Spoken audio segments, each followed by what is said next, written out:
समय की बात है, भानपुरा गांव में 4 चुड़ैल कब्रिस्तान में रहा करते थे, जिनमें से 3 चुड़ैलें बूढ़ी थी और 1 चुड़ैल जवान थी। सीता था। तीसरा चुड़ैल अपनी माँ चुड़ैला से कहती थी कि मुझे शादी करनी है, मैं शादी करना चाहती हूँ।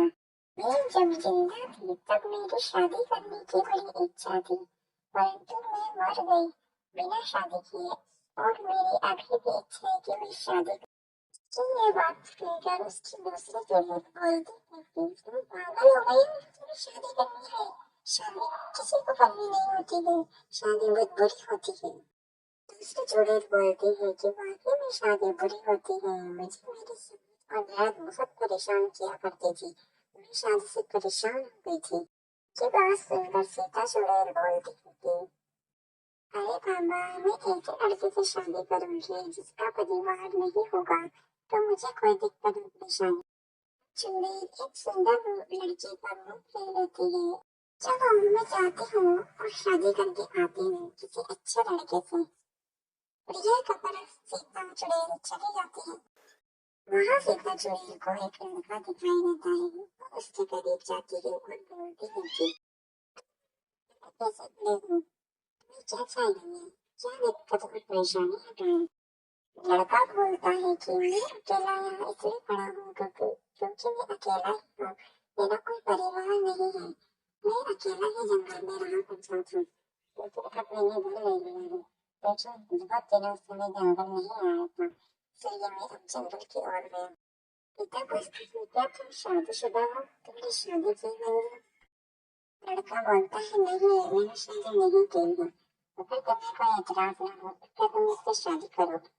यह सुनते ही सीता चुड़ैल बहुत खुश हो जाती है और बोलती है जरूर, मैं तुमसे जरूर शादी करूंगी। वह दोनों तुरंत ही शादी कर लेते हैं। शादी कर वह लड़का सीता चुड़ैल को अपने घर ले जाता है और कहता है कि देखो ये मेरा घर है, यहाँ तुम्हें कोई दिक्कत नहीं आएगी, यहाँ पर तुम आराम से रहो और कोई परेशानी की बात नहीं होगी। सीता चुड़ैल और लड़का दोनों साथ खुशी खुशी रहने लगे। एक दिन सीता चुड़ैल को अपने चुड़ैल साथियों की याद आई और वह अपने पति से कहने लगी, बड़े दिन हो गए मुझे जंगल की ओर गए हुए, वहाँ पर मेरी पुरानी साथियाँ रहती है, मेरी मित्र रहती है, मैं वहाँ पर जाकर उनसे मिलना चाहती हूँ, क्या मैं वहाँ पर जा सकती। सीता चुड़ैल का पति बोलता है कि जाओ तुम अपने मित्र से मिलकर आ जाओ, मैं भी सोच रहा हूँ मैं अपने मित्रों को बुलाए रहता हूँ और उनके साथ। सीता चुड़ैल खुश हो जाती है और खुशी खुशी अपने मित्र से मिलने के लिए जाती है। कब्रिस्तान की ओर चली जाती है और अपनी पुरानी सहेलियों से, अपनी जो चुड़ैल सहेलियां हैं उन सभी से मिलती है। सीता चुड़ैल की सहेलियां बोलती हैं कि अरे वाह, पिछले दिनों बाद तुम्हें हमारी याद आई, तब भी तुम मिलने आई हो हमसे शादी के बाद। चलो तुम हमें भी तो देखो, तुम्हारा घर कैसा है, तुम्हारा पति कैसा है। सीता चुड़ैल कहती है कि चलो मैं तुम्हें अपना घर दिखाती हूँ, चलो मेरे साथ मेरे घर चलो तुम भी। सीता चुड़ैल के साथ सारी उसकी सहेलियां चुड़ैलें सब उसके घर पहुंच जाती है और वहां जाकर वह करती है, वह खूब एंजॉय करती है, मस्ती करती है, डांस करती है। तभी अचानक सीता को कुछ आवाजें आती है और वह अपनी सहेलियों से कहती है रुको, मुझे कुछ आवाजें आई है, शायद हो सकता है मेरा पति भी उसके दोस्तों के साथ पार्टी कर रहा है नीचे, रुको मैं देख कर आती हूँ उन्हें।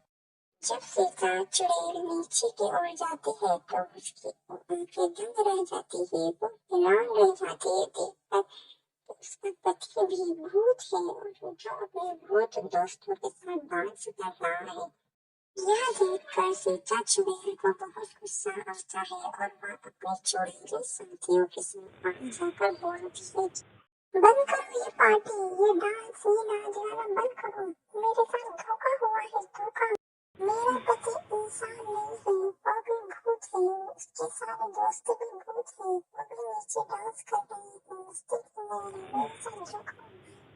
सीता चुड़ैल की सहेली बोलती है कि मैंने बोला था इंसानों पर भरोसा मत करो, मत कर शादी, शादी बहुत बुरी होती है, तुझे नहीं करनी चाहिए थी शादी। बस अब चल हमारे साथ, फिर से चुड़ैल बन और चल हमारे। सीता चुड़ैल फिर से चुड़ैल का रूप धारण कर लेती है और उनके साथ जाने को तैयार हो जाती है और वह फिर से कब्रिस्तान की ओर निकल जाती है और वह सभी चुड़ैलें फिर से कब्रिस्तान की ओर आ जाती है। सीता भी उनके साथ आ जाती है। ये गीत देखने के लिए सब्सक्राइब करें और मुझे लाइक करें।